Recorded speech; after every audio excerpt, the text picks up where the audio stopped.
Hi everybody, this is Brian Koo with another ROK video, and we are dropping in on the first day of our latest Strife of the 8 KvK, and in today's video I'll be showing you some high quality open field footage while talking about the 5 marches I use in the open field these days. At the end of the video, if you want to skip ahead, I've included screenshots of the equipment on the 5 marches, so you know what I'm working with. I'm using a mix of T4 and T5 in most of these marches. I'm about 50-50, Tier 4, Tier 5. And the 5 marches that I'm using are XY William, Nevsky Joan, Boudica YSG, Guan Scipio, and Attila Takeda. Because we're looking at the Boudica fighting right now, let's go ahead and talk about that march first.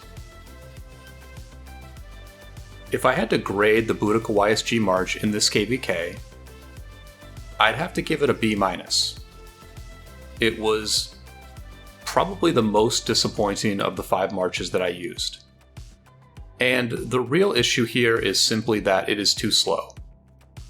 When it gets caught out of position, it pays the price for that. Fast cav marches know to target that Boudica, and it is just very hard to get away.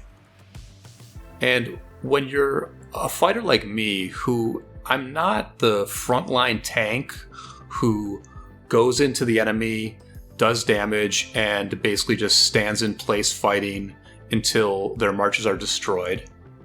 I'm not that person, but I'm also not the person who stands in the back and waits for the really nice situation to do some damage.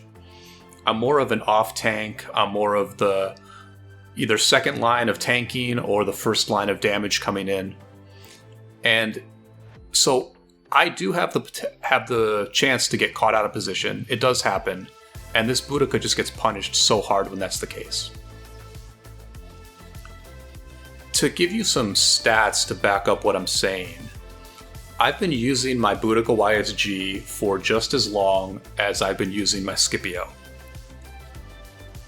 My Scipio at this point has 12.6 million kills, whereas my Boudica only has 10 million. So that means that Guan Scipio is doing more damage and providing more debuffs in the form of Guan's Silence and Scipio's AoE debuff, while also taking less damage, because I am certain that Boudica is taking more severely wounded than my Guan Scipio ever does, simply because the Boudica cannot escape. Now, the next march I want to talk about is Nevsky Joan. And a lot of people will say that Nevsky Joan is the strongest march in the game, and that may well be true. But in this KvK, I have to give a TBD or to be determined grade on the Nevsky Joan, because I simply did not use it enough to give it a legitimate grade. My Joan only has 4.6 million deads, and that's a really low number for a march with that much potential. And ultimately this was just a tough KvK, a grueling KvK where we lost a lot of troops, and I'm a cav garrison, so eventually I got worn down to just having one open field cavalry march left, and I just sort of settled for using XY Nevsky. So Nevsky Joan seems very good, and I like that it's proving to be a decent rally. Like it seems to be just as good as XY Nevsky in terms of rallies and in terms of swarming flags. So excited to use Nevsky Joan more in the future and make that my main cavalry march. I'm also using XY William here, and I'm actually going to give this march an A- for this KvK, because it did better than I expected. About 6 months ago, XY William was a popular march that everyone knew to target first. You saw that XY, you figured, well, maybe there's a William behind it, and, it was just an easy first choice for anyone to target. But now we've got the Boudica out there, we've got the Nevsky primary with either a William or a Joan behind it. And I think the XY William is sometimes able to actually hide out, be ignored, and do very, very good damage. My third cavalry march is Attila Takeda, and I guess I would give this march a B+ in this KvK. I do like the Attila Takeda. It fits my aggressive style. It fits my frontline style. And the one tactic I was trying to do in this KvK was I would put all tier 4 cavalry on Attila Takeda, and then I would put some T5 in my other 2 cavalry marches, with the hope that the Attila would reach the enemy first. The Attila Takeda would be the march that would sort of swing out into the enemy ranks, and my hope was that some enemies would decide to target the Attila Takeda first, since it's right there in their face, and they would thus ignore the other 4 marches that are doing much more damage. I really only got to use my 5 marches all at once a few times in the KvK, but I do remember that tactic working out pretty well at least once, where my Attila swung forward, the enemy targeted that march, and my other 4 marches teed off on the enemies they were targeting. So we're pretty happy with the Attila Takeda as that 5th march, although in this particular fight, they're just stuck building flags. My 5th march is Guan Scipio, and I'm going to give Guan Scipio an A- in this as well. They would get an A, but my Guan was pretty lazy about putting on my best infantry gear. A lot of times I would have my best infantry gear on my Xeno garrison, and even if I wasn't using it, I'd just roll out with some very mediocre purple and blue infantry gear on the Guan.